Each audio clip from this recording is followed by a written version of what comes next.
दोस्तों, ओशन के भीतर बहुत सारे फीचर्स हम लोग को देखने को मिलते हैं, सबमरीन फीचर्स, बट उनमें से one of the major important feature है जिसको हम लोग बोलते हैं सबमरीन कैनियन। सबमरीन कैनियन, जैसे लैंड के ऊपर बहुत समय कैनियंस होता है ना, गॉर्जेस कैनियंस, तो वो जब लैंड के ऊपर होता है ना, देन तो we call it as subaerial canyon, right, when we get to see it below the air. But जब इस टाइप के कैनियन ओशंस के नीचे मिलते हैं, then we call it submarine canyon. I hope this is clear now. Now सवाल होता है दैट ओशन के भीतर कैनियन कैसे बनता है भाई, राइट? उसका एक एग्जांपल ले रहा हूं। इस ये picture, I think that this picture is the best thing through which you can understand it. कैसे, देखो ध्यान से। फॉर एग्जाम्पल सोचिए दैट ये वाला एक लैंड एरिया है और of course this is an ocean body, right? Now we know that land के ऊपर से क्या आती है, रिवर्स आती है। मान के चलिए रिवर्स जो है ना इस वाले रीजन से यहां पर ओशन में गिर रहा है, राइट? अच्छा, अब दूसरे वाले रीजन से तो रिवर्स नहीं आ रहा है, मतलब चारों तरफ ओशन शांत है।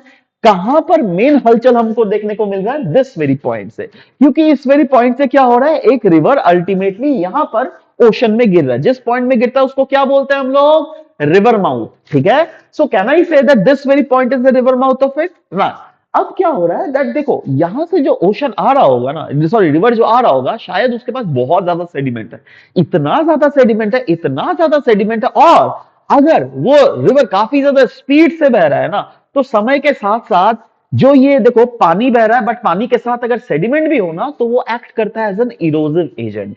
मतलब वो उस रीजन को धीरे धीरे धीरे धीरे धीरे धीरे इरोड करता रहता है। And when ever this kind of erosion happens ना, तो क्या होता है दैट ये कॉन्टिनेंटल शेल्फ वाले एरियाज को और कॉन्टिनेंटल स्लोप वाले एरियाज को ये धीरे धीरे धीरे धीरे धीरे धीरे धीरे धीरे इरोड करता रहता है। इतना इरोड करता है, इतना इरोड करता है दैट इरोडेड मटेरियल को अल्टीमेटली कहां पर, कॉन्टिनेंटल आपको शेल्फ में से कॉन्टिनेंटल स्लोप में इरोड करते हुए ये टेक्निकली गिरा देता है एबिसल प्लेन्स में। एंड ये जो एक बहुत बड़ा गड्ढा क्रिएट हो जाता है ना कॉन्टिनेंटल शेल्फ और कॉन्टिनेंटल स्लोप, जो क्या प्रीडोमिनेटली हम लोग को कॉन्टिनेंटल स्लोप में देखने को मिलता है, इसी को हम लोग बोलते हैं सबमरीन कैनियन। याद रखिएगा, यहां पे जो इरोडेड मटेरियल है ये कभी भी कॉन्टिनेंटल स्लोप में डिपॉजिट नहीं होता है। क्यों? क्योंकि कॉन्टिनेंटल स्लोप का ग्रेडियंट बहुत ज्यादा होता है, इसीलिए कभी भी डिपोजिशन अगर होगा तो वो डीप सी प्लेन्स में ही होता है। So this was all about the discussion that we had for